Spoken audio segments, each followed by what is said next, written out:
శ్రీ గురు చరణములకు మ్రొక్కి మనసును శుద్ధి చేసి రఘువీర చరితమును పాడగా హనుమంతుని వేడుకొందు. అంజనాదేవి కఠోర తపస్సు వాయుదేవుని ప్రసాదము కేసరి నందనుడై పుట్టెను శివుని అంశతో వీరుడు. కనకవర్ణపు దేహముతో కపిరాజు గర్భాన ఉదయించే పుడుతూనే ప్రకాశించెను కోటి సూర్యుల తేజమున. లోకానికి శుభమును పంచగా అంజనీసుతుడు వచ్చెను అభయమునిచ్చే హస్తముతో అవతరించెను సుందరుడు.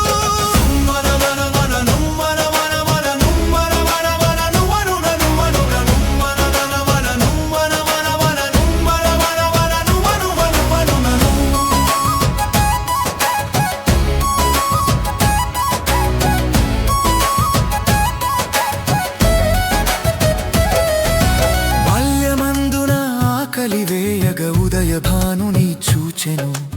ఎర్రని పండని తలచి ఆకాశ వీధికి ఎగిరెను. గాలి వేగమును మించి గగన తలమున సాగెను. రాహువునైనా లెక్క చేయక సూర్యుని పట్టగా వెళ్ళెను.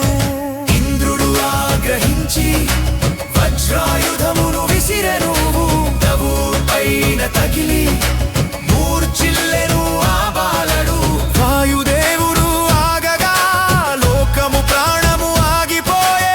బ్రహ్మాది దేవతలు వచ్చి వరములెన్నో కురిపించిరి. సూర్యదేవుని రథము ముందర వెనక్కి నడుస్తూ నేర్చెను. నవ వ్యాకరణవేత్తగా సకల విద్యల గనియాయే. మునుల శాపము కారణాన తన శక్తిని తానే మరచెను. జాంబవంతుడు తట్టి లేపగ మళ్ళీ వీరుడు మేల్కొనేను.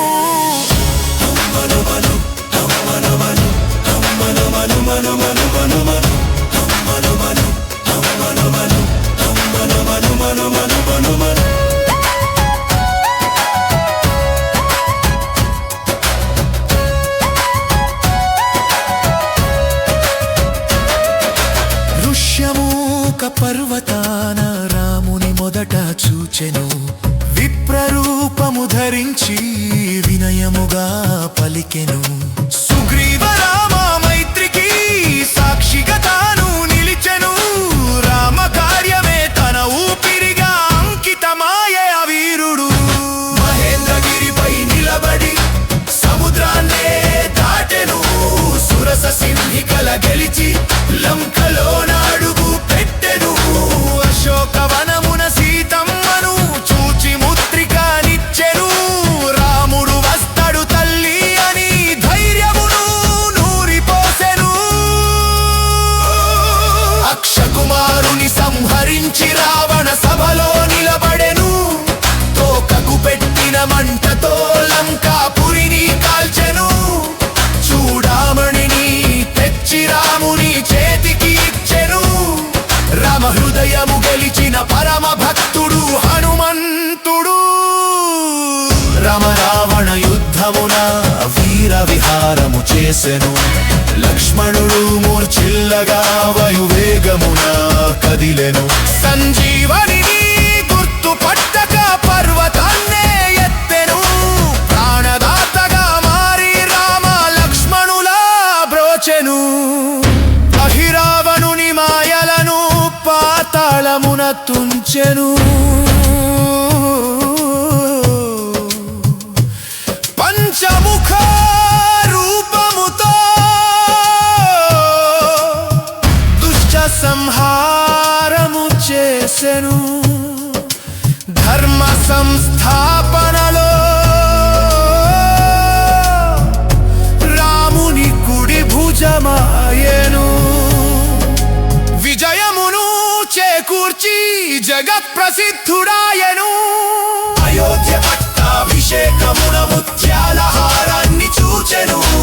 రామనామము లేనిచో అవి మట్టితో సమానమనెను. తన గుండెను చీల్చి చూపి రామ సీతలను చూపెను. ముక్తి కీర్తనలో మునిగెను. ఎక్కడ రామనామమో అక్కడ హనుమంతుడు, కలియుగమున రక్షకుడై చిరంజీవిగా నిలిచెను.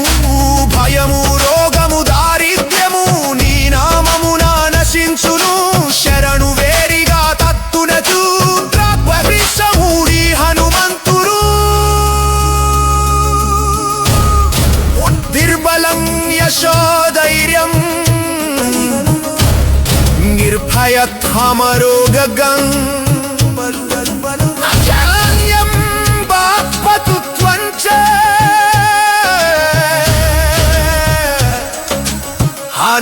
హనుమత్స్మరణాద్ భవేత్యను.